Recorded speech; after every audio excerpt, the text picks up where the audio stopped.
Hey there, Fragrance fam! Y'all already know it. I'm Maddie, and I'm back in the AFI Project Lab with one of our best-selling fall candle fragrances and the perfect product design to match. In this video, I'm using our version of Bath & Body Works Caramel Pumpkin Swirl Scent to make a candle with a little swirl. So let's get into it.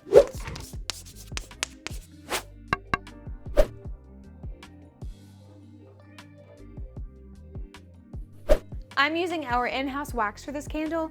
Out of the 4 that we offer, I picked the AFI Premium Pear Soy 7700 blend. With an 80% soy and 20% paraffin content, it really gives you the best of both worlds, all wrapped up with a super high fragrance load. But, you know, depending on the fragrance that you use, you won't even really need that much to get a strong throw. So I'm gonna go ahead and throw the wax into this melting pot here to get it to 185 degrees, but you can also use a double boiler too if you have that on hand. Boop. While that's going, prep by wicking your container and grabbing some liquid candle dye and toothpick. I'm using an orangey brown, but you can swap it out for any other color that matches your favorite fragrance. You'll need a clear, straight-sided candle vessel to nail this design. To achieve a swirly marbled look, measure out a bit of your hot melted wax and pour a little bit into the vessel. Working quickly, add 1 to 3 drops of the liquid dye into the wax and give it a couple swirls with a toothpick or a stirring rod. Take the vessel in your hand and swirl it around to drag the dyed wax along the walls. Try to let the wax flow naturally and go slowly so the swirls look soft and silky. The more you move the vessel up and down as you do this, the more variation you'll see in the design. This technique can take some practice to get right, but after trying it with a couple of different candles, you'll get the hang of it. So the more dye you add, the more intense the swirls will be.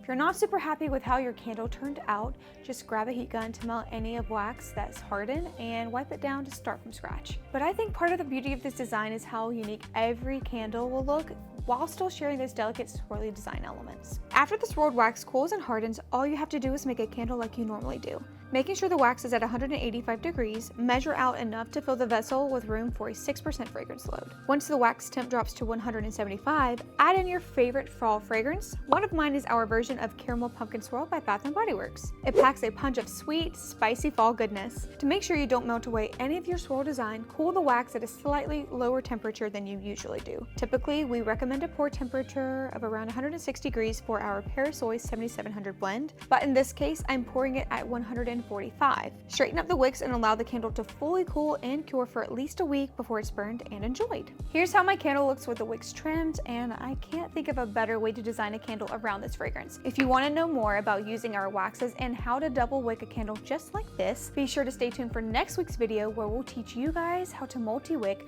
based on your container size, fragrance, and wax type. Until then, check out our social media that's linked down below to see what's happening behind the scenes at AFI. I'll be back in the Project Lab soon, and I'm looking forward to seeing you guys again too. Bye, Fragrance fam!